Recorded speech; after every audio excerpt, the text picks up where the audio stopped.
কাকু কি করতেছেন কাকু? কাজ করতেছেন?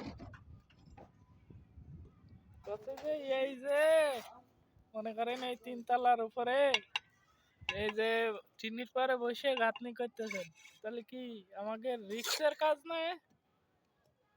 কতটা রিক্সের কাজ দেখেন। আমরা যে টিনের পরে কাজ করতেছি আসলে না দেখালে বুঝতে পারবেন না কি রিক্সে আমরা কাজ করতেছি। দেখেন নিচের থেকে সব দেখা যাচ্ছে, অথচ আমরা এই টিনের পরে বসে এই চাপা কাটতেছি। আসলে বিষয়টা খুবই কঠিন।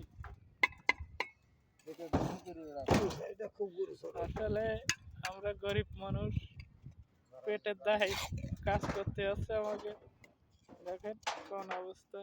আমরা এই যে এখানে ইট গাঁথতে হচ্ছে, এই যে দেখেন ইট গাঁথতে হচ্ছে, এখানে ইট গাঁথতে হবে, এরপরে তারপরে যাই মনে করেন যে আমাকে উপরে চাপা গাঁথনি দিবে, তাহলে কতটা ঝুলন্ত অবস্থায় আমাকে গাঁথনি করতে হচ্ছে।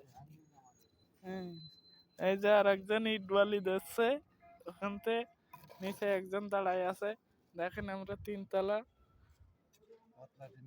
পাতলা টিনের পরে এই যে পাতলা টিন ছিলা বুড়ো টিন, তারপরে চড়ার দিয়ে আমরা বসে কাজ করতেছি। আমার কাকু কি কিছু বলবেন? না, কাকু মনে হচ্ছে কিছু বলতে পারতেছে না ভয়তে। তা ভয় ভয়ে অবস্থায় কাজ করতেছি তো আমরা। তা আজ এই পর্যন্ত। ভিডিওটি ভালো লাগলে সবাই লাইক কমেন্ট শেয়ার করবে।